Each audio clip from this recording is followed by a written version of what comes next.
Levons-nous pour accueillir le célébrant.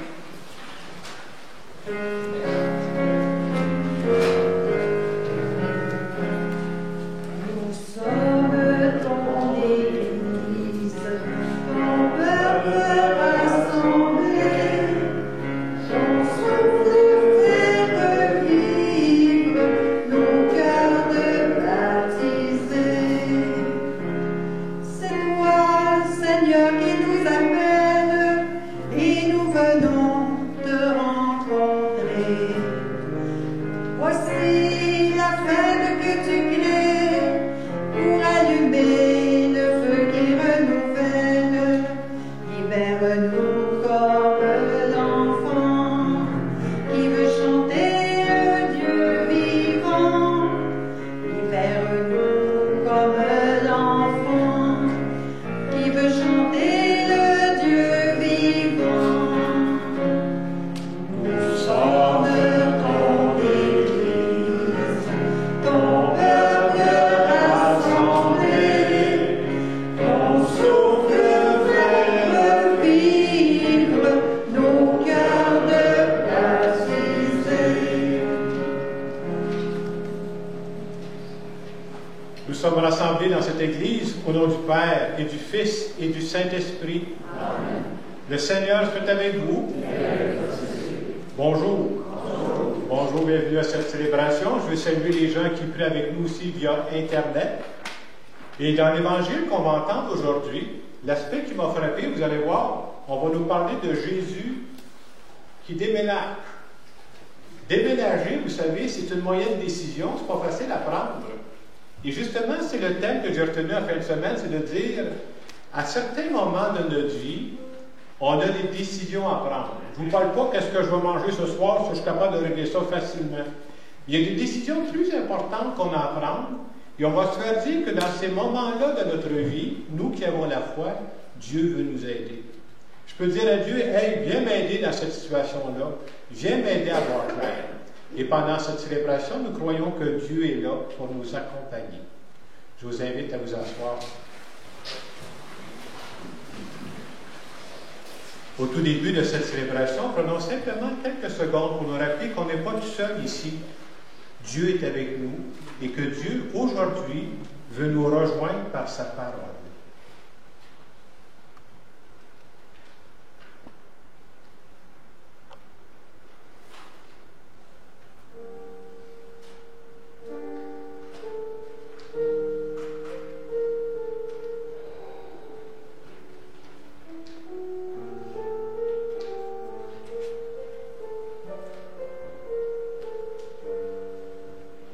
Seigneur Jésus, tu as pris des décisions courageuses dans ta vie. Pour toutes les fois où moi je manque de courage pour me décider, je te demande pardon. Seigneur, prends pitié. Seigneur Jésus, tu demandais conseil à ton Père régulièrement. Pour toutes les fois où je ne prends pas le temps de te demander conseil, je te demande pardon. Ô Christ, prends pitié. Seigneur, je crois que tu t'intéresses à tous les aspects de ma vie sans exception. Pour toutes les fois où je crois que tu m'as oublié, que tu m'as délaissé, je te demande pardon. Seigneur, prends pitié. Que ce Dieu qui nous aime et qui nous accompagne, qui nous bénisse. Le Père, le Fils et le Saint-Esprit. Amen. On peut se lever pour chanter le gloire à Dieu.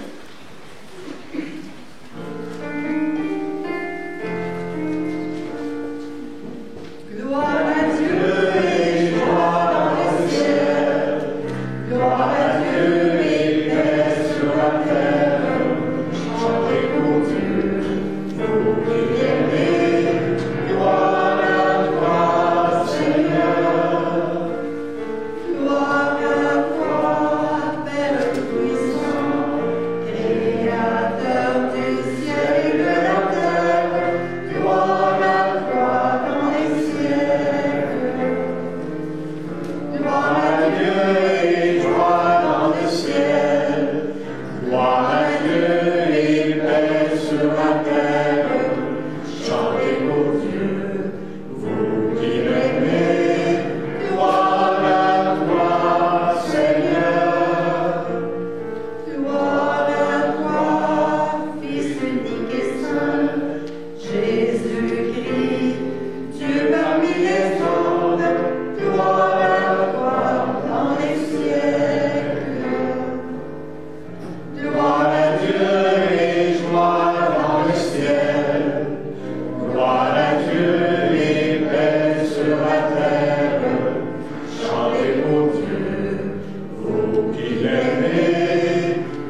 savez que dans les prières qu'on va faire en fin de semaine, on prie pour l'unité des chrétiens, afin que ce qui nous unit soit plus important que ce qui nous divise. Prions le Seigneur. Dieu éternel et tout-puissant, toi qui rassembles ce qui est dispersé et qui garde ce que tu as rassemblé, jette un regard de paix sur le troupeau conduit par ton Fils. Accorde à ceux qu'un même baptême a consacré d'être unis dans la plénitude de la foi et de demeurer en communion par le lien de la charité. Par Jésus-Christ, ton Fils, notre Seigneur, qui vit et règne avec toi dans l'unité du Saint-Esprit, Dieu, pour les siècles des siècles. Amen.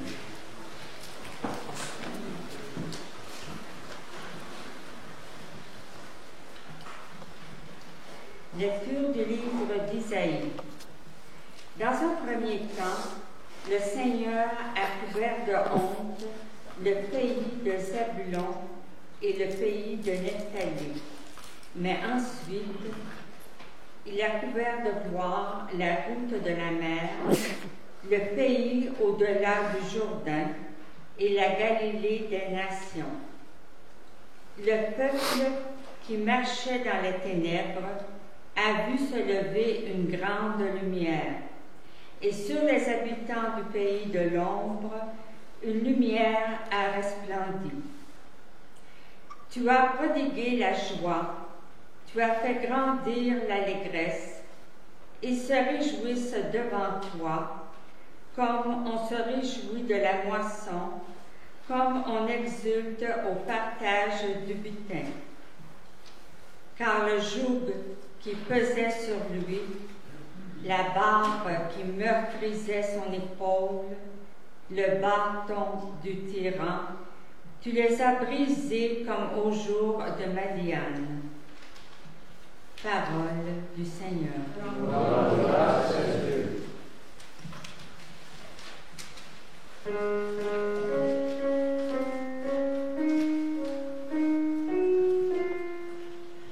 Le Seigneur est ma lumière et mon salut. Ensemble, le Seigneur est ma lumière et mon salut. Le Seigneur est le rempart de ma vie, le banquier camperai-je.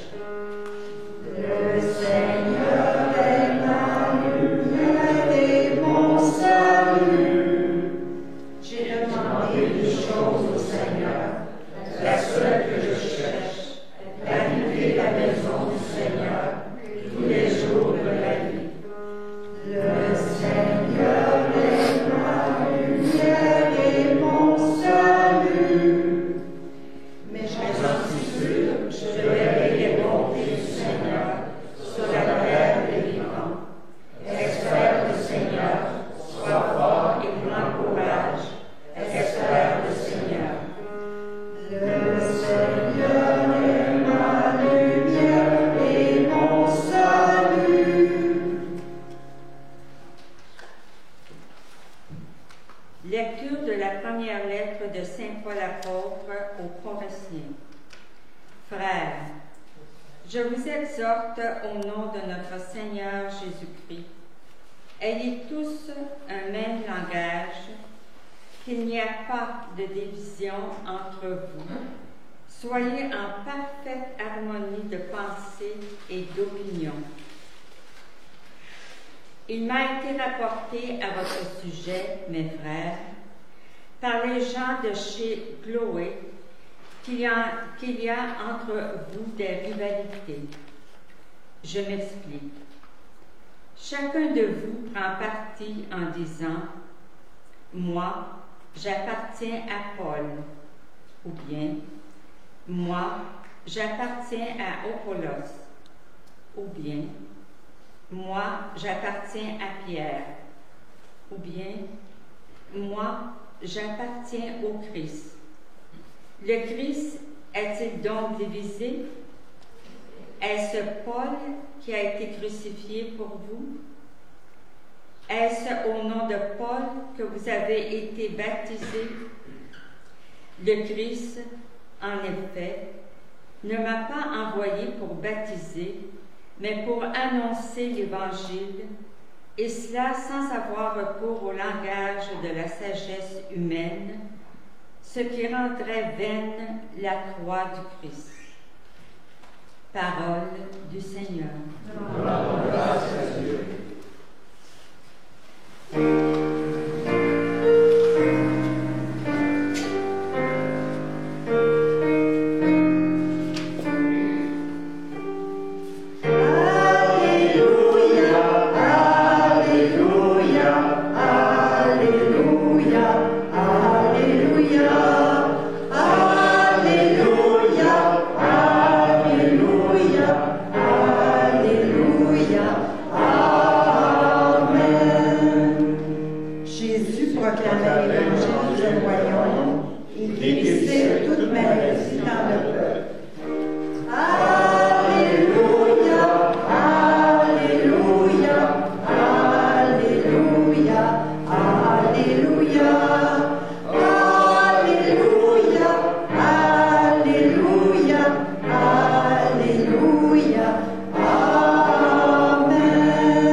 Évangile de Jésus-Christ selon saint Matthieu.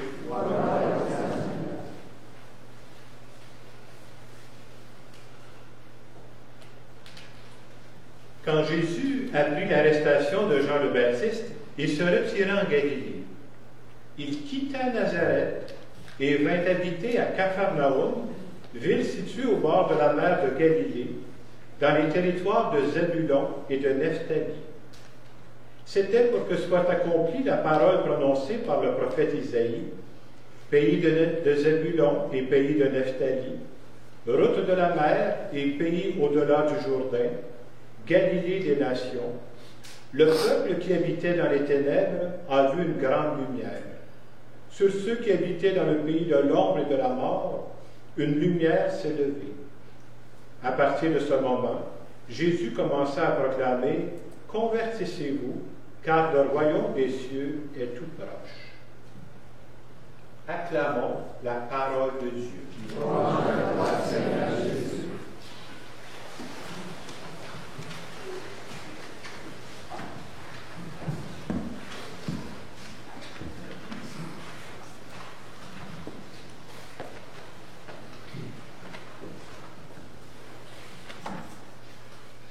Vous savez, quand on écoute une page d'évangile comme celle qu'on vient d'écouter, on ne retient pas tout.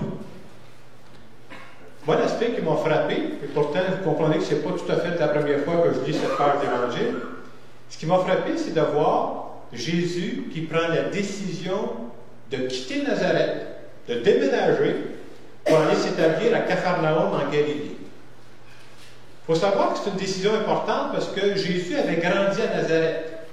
Et à cette époque, aujourd'hui, Nazareth, c'est une ville assez grosse. Hein? J'ai eu la chance d'aller là. Mais dans ce temps-là, c'était un tout petit village.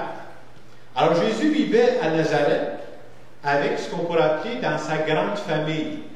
Nous autres, ici au Québec, quand on pense à famille, bien, je pense à mes frères et mes sœurs, mais c'est pas ça. Donc, j'ai connu un peu la même chose en Afrique. Là. Tout le monde fait partie de la famille. Ton petit cousin et tous les autres. Alors dans le village, c'est comme si c'était sa grande famille, ou encore, on pourrait dire, son clan.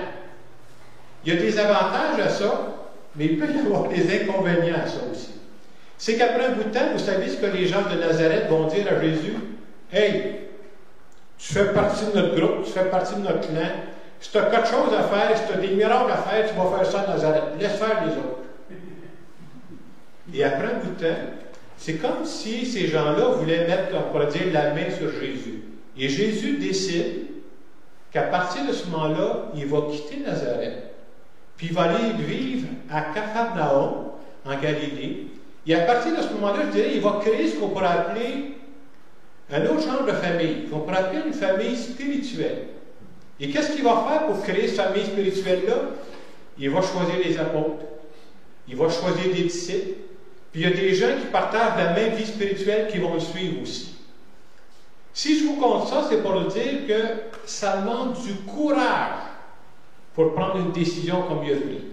Et moi, le message que je retiens en fin de semaine, là, je le résumerai de la façon suivante. À certains moments de notre vie, Ça demande du courage pour partir. Et à d'autres moments de notre vie, ça demande du courage pour rester, par exemple. Puis quand est-ce qu'on fait la différence entre les deux? C'est pas évident. Et je pense qu'on a tous, à un moment donné, des décisions plus importantes à prendre. Je vous donne des exemples pour pas que ça flotte dans les nuages, là. Supposons qu'il y a un monsieur qui vient me voir, qui va dire, nous autres, ça va bien, ma femme et moi, on demeure dans notre maison, on est bien dans notre maison, mais on commence à vieillir, les forces commencent à diminuer, puis là, on commence à se poser la question, c'est-tu le temps de vendre notre maison pour s'en aller en résidence, ou c'est trop vite, ou qu'est-ce qu'on fait? Pas évident de prendre une décision comme ça, là. C'est pas une décision théorique que je vous parle, là. Il y a du monde qui vit ça. Un autre genre de situation, quelqu'un vient me voir et me dire, « Hey, moi, je suis chanceux, j'ai une bonne job. J'aime ma job, puis je suis bien payé, puis ça fait mon affaire. Puis là où je travaille présentement, la compagnie déménage. » Ils ont dit, « Pas de problème, on s'en va dans l'autre ville. Si tu veux avoir ta job, viens avec nous autres. » Ah, ben, je l'aime ma job, mais j'aime bien la place où je reste, moi. Puis les gens qui sont autour de moi, c'est des gens que je connais, là. Qu'est-ce que je fais? Je déménage pour garder la job ou je reste avec les personnes que j'aime? Pas facile comme décision. Je vous donne un dernier exemple, je ne veux pas éterniser. Des gens qui sont venus me voir à un moment donné, quand tu es parent, là, puis tu as un de tes enfants qui vit un grave problème. Alors, quand tu es parent, tu te dis, je veux l'aider. Mais jusqu'où je vais l'aider pour ne pas faire de chicane avec mes autres enfants? Je ne veux pas que vous compreniez, c'est un peu subtil cette affaire-là. Et en fin de semaine, j'ai pensé qu'on pourrait profiter de cette situation où Jésus prend une décision pour se donner, nous qui sommes croyants, est-ce que ça change de quoi que je sois croyant quand vient le temps de prendre une décision? Et moi, je pense que oui. Et j'ai pensé vous donner certaines pistes qui peuvent nous aider dans une décision importante qu'on a à prendre. Je ne vous parle pas, comme je disais tantôt, que je vais manger ce soir. Là. Des décisions qui sont des crunchs dans notre vie. La première chose que j'aimerais vous dire, ce soir, je sais que je m'adresse à des croyants. Si je ne parlais pas des croyants, je ne vous dirais pas le premier conseil que je vous donne, parce que les gens rieraient de moi. Mais comme on est chrétien, mon premier conseil, je dirais, quand on a une décision importante à prendre, moi, je pense que c'est bon d'en parler à Dieu en premier lieu. Pourquoi je vous dis ça? Parce que souvent, on l'oublie, puis moi aussi, je l'ai oublié souvent. Là. Quand tu as une décision à prendre, tu es sur le nerf un peu, là, puis là, tu veux faire vite. Tu commences à agir, puis on va voir si ça va marcher. Puis à un moment donné, comme c'est un sujet important, la plupart du temps, ça ne serait pas vite. C'est plate, mais c'est ça. Mais comme on a commencé à agir, on avance là-dedans, puis après un bout de temps, on se rend compte que ça ne serait pas tout de suite. Puis là, on attend. Puis en dernière minute, si ce n'est pas réglé, là, c'est comme si on fait référence à Dieu en dernier. C'est comme si c'est le last call. 9 à 1, là. On est mal pris. Là. Alors qu'on devrait commencer par Dieu. Qu'est-ce qu'on devrait faire? J'ai une décision importante à prendre. Dieu, là, je te l'offre, viens m'aider à voir clair là-dedans. Puis non seulement je te demande de voir clair, donne-moi le courage, parce que si j'ai une décision à prendre, j'ai des démarches à faire, là. Va te renseigner, faire des choses. Là. Donne-moi le courage de faire les pas que j'ai à faire. Et je trouve que quand on fait ça, ça montre qu'on a confiance en Dieu. Ça montre que Dieu fait partie de notre vie. Est-ce que c'est magique ce que je viens de vous dire? Pas du tout. Mais c'est important de le faire. Je connais même des gens qui disent, je connais de mes amis, là, priez pour moi. C'est important la décision que j'ai à prendre. Et ça nous montre que Dieu fait partie de notre vie. Sinon, on a l'impression que Dieu est dans mes moments de prière, puis le reste, il n'est pas là. Non, non. Dieu, il est là tout le temps. Donc, premier conseil, priez pour ça. Et des fois, on peut même faire prier.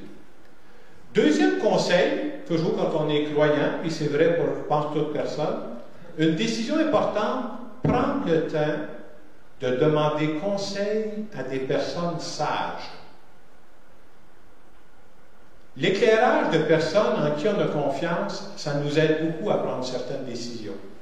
Et ce qui est bon parfois, vous avez peut-être déjà vu ça, moi j'ai rencontré ça dans ma vie, tu rencontres quelqu'un qui a vécu la situation que tu es en train de vivre. Là. Puis peut-être que ça a bien réussi, il va te donner un conseil, ou peut-être qu'il s'est planté. C'est le fun d'apprendre des erreurs des autres, qu'on ne soit pas obligé de les répéter nous-mêmes. Mais de prendre le temps de demander conseil, c'est très important. Je ne demande pas conseil à n'importe qui, par exemple. Je demande conseil à des personnes en qui j'ai confiance. Je demande conseil à des personnes qui partagent les mêmes valeurs que moi. Et quand on prend la peine de demander conseil, moi je trouve qu'on est en train de dire qu'on est des personnes sages. On sait qu'on a besoin d'éclairage des autres. Et dans la foi, on croit nous autres que Dieu passe à travers les personnes des fois pour nous parler ou pour nous éclairer. Troisième conseil, toujours pour prendre une décision éclairée. Moi, je dirais pour une décision importante, il faut prendre son temps, il faut prendre le temps d'écouter Dieu. Quand c'est une décision importante, on ne fait pas ça en courant. Et je disais tantôt, prendre le temps d'écouter Dieu, des gens pourraient me dire, hey Jacques, c'est beau ton affaire, là, mais moi, je n'ai jamais entendu Dieu me parler. Là. Il faut se dire la vérité, Dieu, il ne parle pas comme moi, je suis en train de vous parler là. Mais on croit que Dieu vient nous influencer dans notre décision. Mais pour que ça arrive, il faut que je passe du temps avec lui. Là. Si je fais ça en faisant d'autres choses, je ne l'entendrai jamais, Dieu. Pourquoi? Parce que Dieu, il ne crie pas. Dieu, on dit même dans la Bible, vous savez comment il parle, Dieu? On dit qu'il parle comme le murmure d'une brise légère. Mais si moi, je n'attends pas, je ne prends pas de moment d'arrêt, je n'entendrai pas à l'intérieur de moi ce qu'il est en train de me dire. Il faut se cacher, il ne faut pas se cacher qu'on vit aussi dans un monde bruyant. Il y a tellement de choses autour de nous. Il y a quelques années, j'ai fait un petit voyage une fin de semaine à New York. Vous savez ce qu'il disait de la ville de New York? Il appelait ça la ville qui ne dort jamais. Parce que même pendant la nuit à New York, ça bouge. Mais je pense que de plus en plus, c'est vrai dans chacune de nos villes. Hein. On vit dans un monde bruyant et c'est pour ça qu'il faut prendre le temps d'écouter Dieu. Prendre notre temps avant de décider. Pourquoi? Parce qu'une bonne décision, c'est toujours meilleur qu'une décision rapide. Et je lisais un conseil sage qui disait, vous savez, c'est beaucoup plus facile de se mettre dans le trou que de se sortir du trou. Alors, ça vaut la peine de décider comme il faut. Dernier conseil que je mettrais, parce que je ne veux pas trop allonger, je dirais que quand on a une décision à prendre, c'est de faire confiance à ce que j'appelle, moi, le timing de Dieu. On croit que Dieu n'est jamais en retard, que Dieu n'est jamais en avance. Dieu, c'est le timing parfait, à condition que je lui fasse confiance. Mais nous, parfois, on est pressés. Là. Et moi, je pourrais même faire la bonne chose, mais si je le fais trop vite, ça ne marchera pas. Et si je le fais trop tard, ça ne marchera pas non plus. Mais quand on agit au bon moment, un des signes, on dirait que tous les morceaux du casse-tête tombent à la bonne place. Ça, c'est signe-là que je vais procéder au bon moment. Donc, tout ça, pour moi, ce sont des moyens qui peuvent nous aider, quelles que soient les décisions qu'on a à prendre. Et avoir la foi de mettre Dieu dans nos décisions, c'est très important. Alors, je répète, je ne sais pas, des choses qui sont très importantes. Un, en parler avec Dieu. Deux, demander conseil. Ça fait montre qu'on a l'humilité. Hein? Je demande conseil à des personnes en qui j'ai confiance. Trois, prendre notre temps. Prendre notre temps avant de décider. Prendre notre temps pour écouter Dieu. Et quatrième conseil, j'avoue que c'est un conseil que j'ai appris sur le tard, moi, là, faire confiance au timing de Dieu. C'est-à-dire, il y a un bon temps pour chaque chose, mais il faut être capable de le discerner et faire confiance à Dieu. En terminant cette homélie, je voudrais simplement faire une petite prière en notre nom à tous.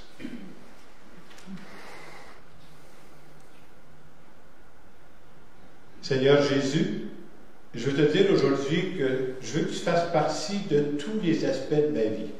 Pas juste quand je suis en prière, là. Tout ce que je vis présentement. Je veux que tu m'aides à prendre de bonnes décisions.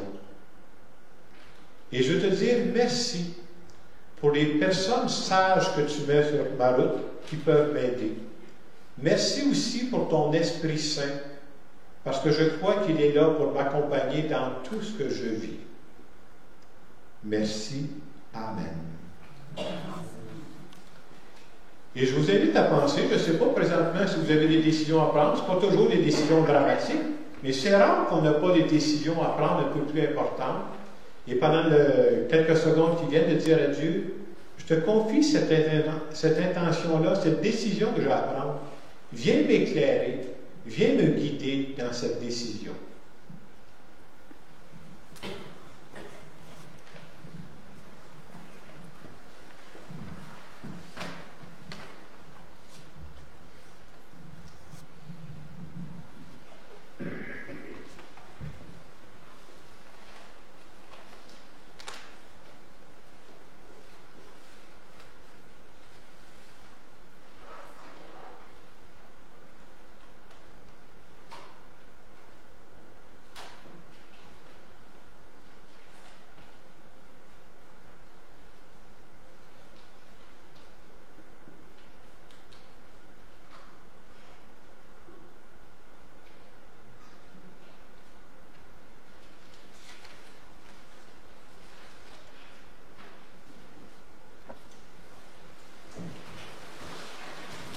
À la page 12, dans nos prions, on va redire ensemble notre foi.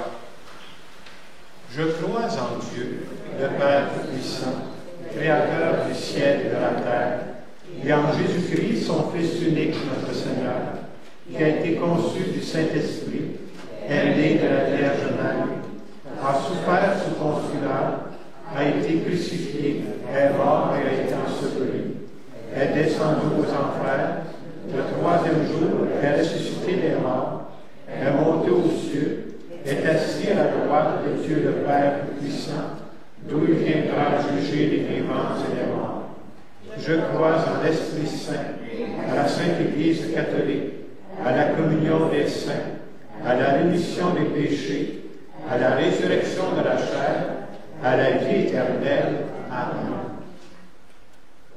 Le royaume des cieux est tout proche, dit Jésus. Prions pour que ce royaume s'établisse chaque jour dans notre monde, envahi par les divisions et les ténèbres.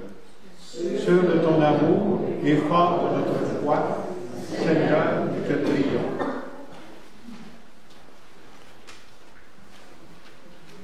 Pour que les responsables des diverses églises proclament au monde le même Christ et la même bonne nouvelle de la part de Dieu, prions le Seigneur.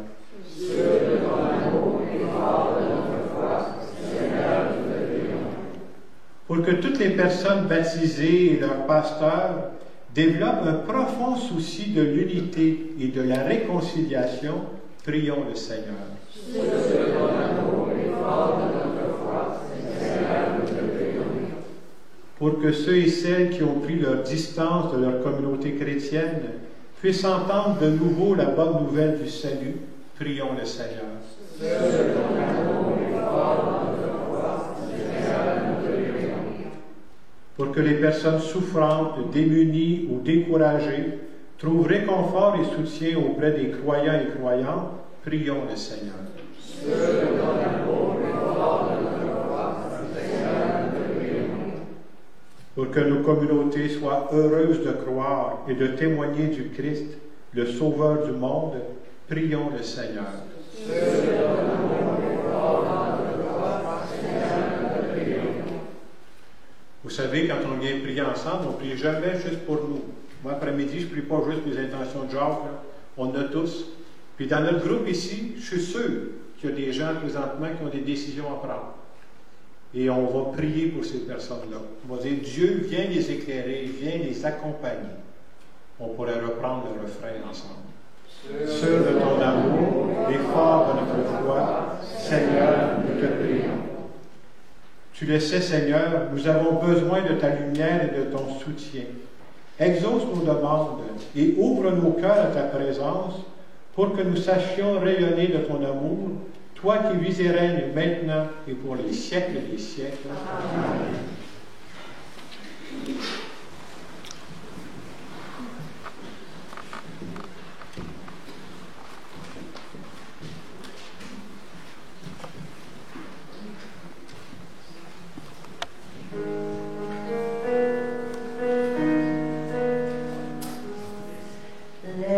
Laisserons-nous à notre table un peu d'espace à l'étranger?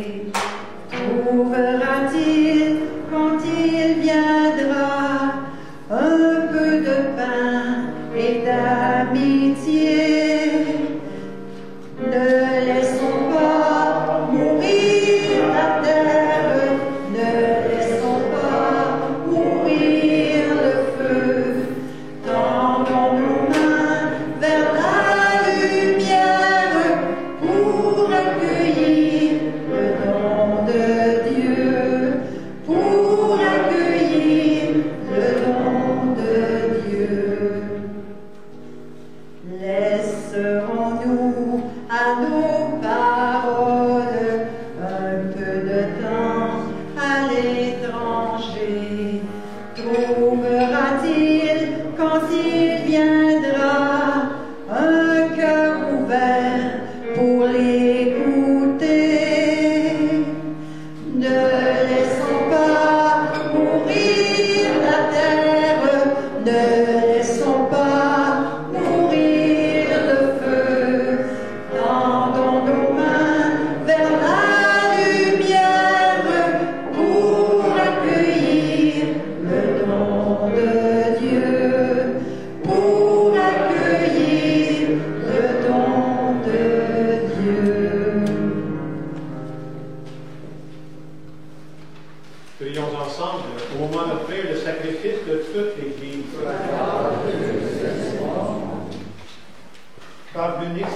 justice offert une fois pour toutes, tu t'es donné, Seigneur, le peuple que tu as adopté. En ta bienveillance, accorde-nous la grâce de l'unité et de la paix dans ton Église. Par le Christ, notre Seigneur. Amen. Le Seigneur soit avec vous. Et levons notre cœur. Rendons grâce au Seigneur notre Dieu. Vraiment, il est juste et bon de te rendre grâce et de chanter tes louanges, Dieu le Père Tout-Puissant, pour l'œuvre que tu as accomplie dans ce monde par notre Seigneur Jésus le Christ. Au sein de notre humanité encore désunie et déchirée, nous savons d'expérience que tu changes les cœurs et les prépares à la réconciliation. Ton esprit travaille au cœur des humains pour que les ennemis se parlent à nouveau, les adversaires se tendent la main et que les peuples cherchent à se rencontrer. Oui, c'est ton œuvre, Seigneur, quand l'amour l'emporte sur la haine, quand la vengeance fait place au pardon et la discorde se change en amitié. C'est pourquoi, unis au cœur céleste qui te chante, nous ne cessons de te rendre grâce. Sur la terre, nous proclamons sans fin ta gloire.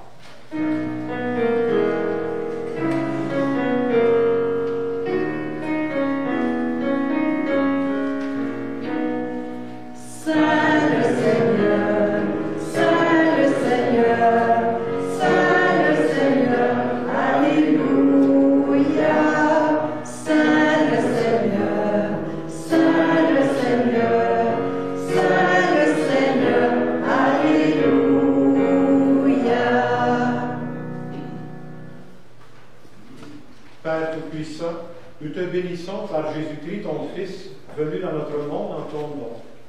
Il est la parole du salut pour les humains, la main que tu tends aux pécheurs, le chemin par où nous arrive la paix que tu donnes. Alors que nos péchés nous avaient détournés de toi, Seigneur, tu nous as conduits à la réconciliation pour que, tournés vers toi, nous nous aimions les uns les autres par ton Fils que tu as livré pour nous à la mort. Et maintenant que nous célébrons la réconciliation que le Christ nous a obtenue, nous te prions. Sanctifie ces offrandes en répandant sur elles ton esprit, qu'elles deviennent le corps et le sang de ton Fils qui nous a dit de célébrer ce mystère. Au cours du repas à qui il allait donner sa vie pour notre libération, il prit le pain dans ses mains. En te rendant grâce, il dit la bénédiction, il rompit le pain et le donna à ses disciples en disant « Prenez et mangez-en tous. Ceci est mon corps livré pour vous. »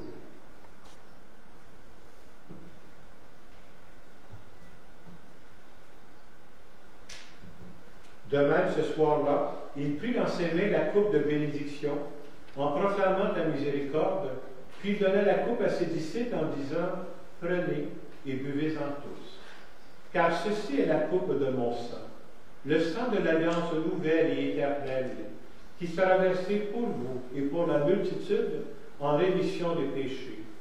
Vous ferez cela en mémoire de moi. »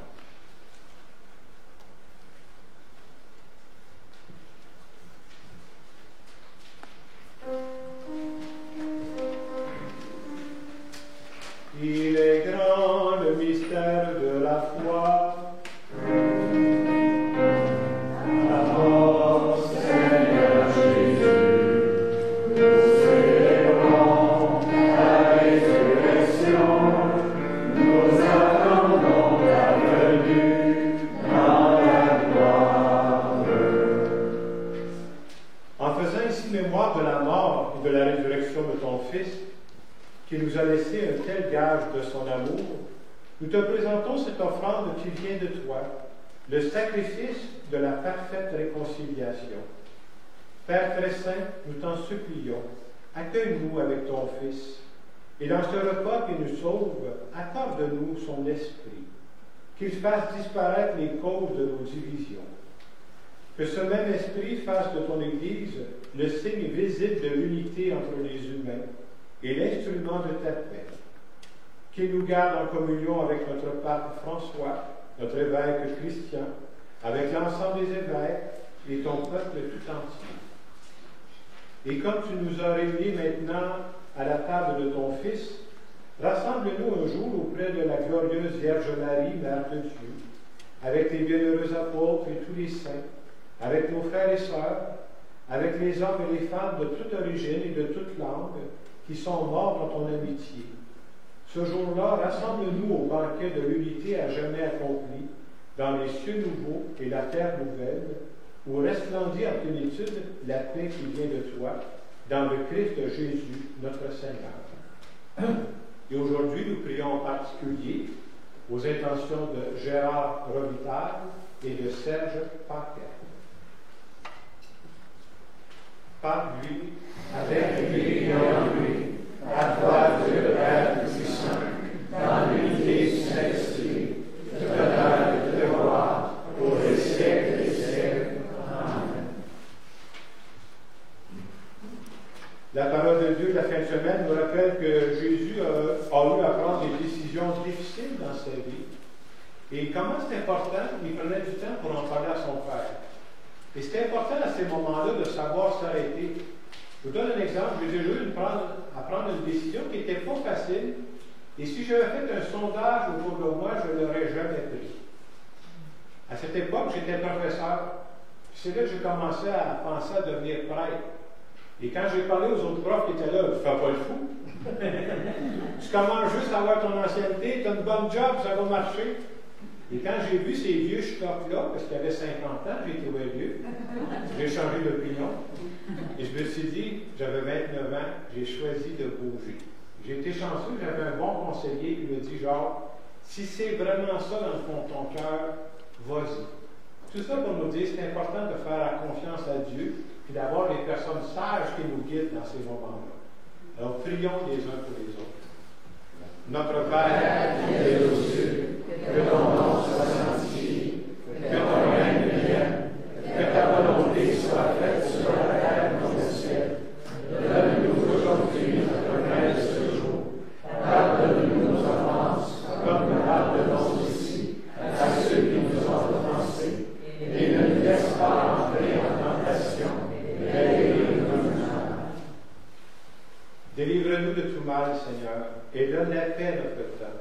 Soutenus par ta miséricorde, nous serons libérés de tout péché, à l'abri de toute épreuve. Nous qui attendons que se réalise cette bienheureuse espérance, l'avènement de Jésus-Christ, notre Sauveur.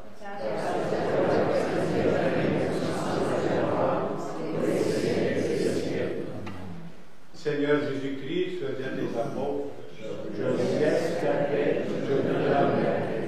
Ne regarde pas le péché de la foi de ton Église, pour que ta volonté s'accomplisse, donne-lui toujours cette paix, et conduis-la vers l'unité parfaite, toi qui n'ingrèves des siècles et des siècles. Amen. Et que la paix du Seigneur soit toujours avec vous. Et avec votre esprit.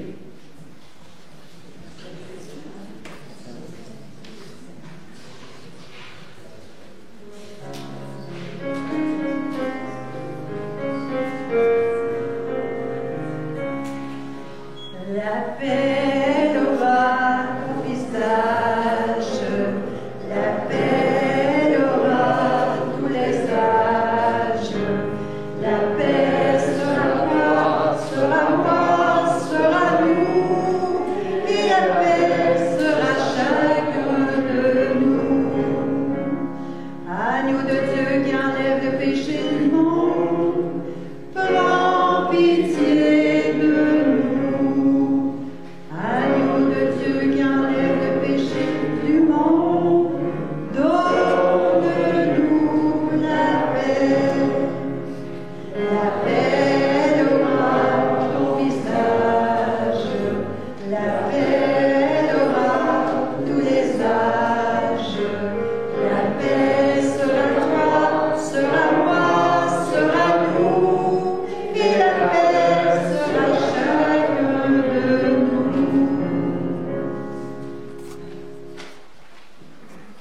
Voici l'agneau de Dieu. Voici celui qui enlève les péchés du monde. Heureuses les invités au repas des noces de la vie. Seigneur, je ne suis pas digne de te recevoir, mais seulement une parole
au cœur de Dieu et d'une mère, en pleine nuit donnant le jour.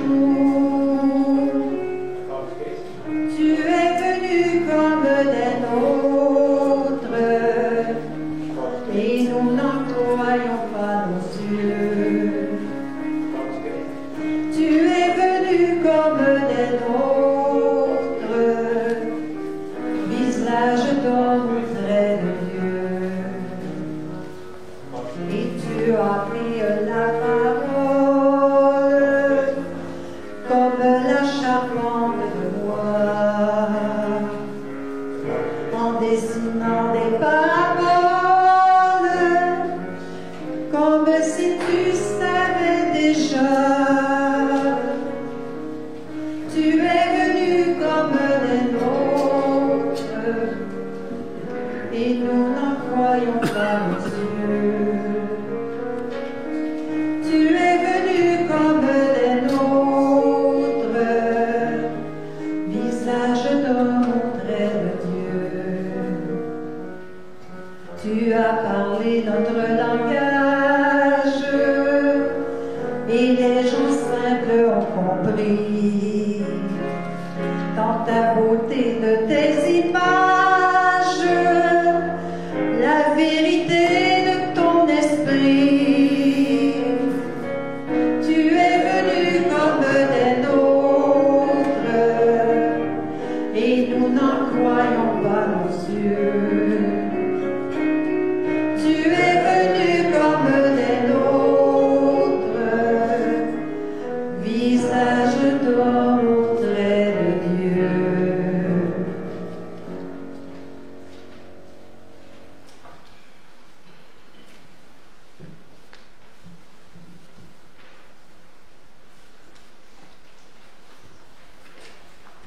Je veux dire merci à Manon et Sylvie de nous avoir accompagnés. Merci beaucoup.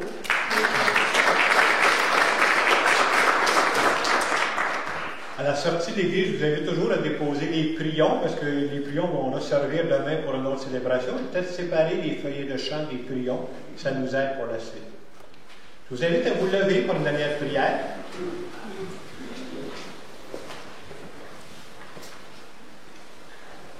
Cette communion est un mystère, Seigneur, préfigure l'union des fidèles en toi. Fais qu'elle produise un fruit d'unité dans ton Église par le Christ, notre Seigneur. Amen. Prenons quelques secondes pour nous recueillir. Par ta parole, tu nous rappelles aujourd'hui, Seigneur, que tu as pris des décisions importantes dans ta vie et que tu consultais ton Père. Viens nous aider, nous autres aussi, à prendre le temps de parler à Dieu de tout ce que nous vivons. Il est là pour nous éclairer et aujourd'hui, nous te demandons de nous bénir. Au nom du Père et du Fils et du Saint-Esprit. Amen. Allez dans la paix du Christ. Amen. Bonne semaine. Merci.